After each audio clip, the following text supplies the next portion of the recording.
بسم الله الرحمن الرحيم.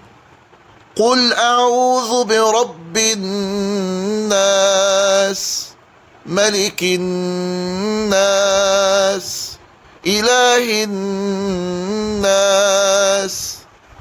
من شر الوسواس الخناس الذي يوسوس في صدور الناس من الجنة والناس.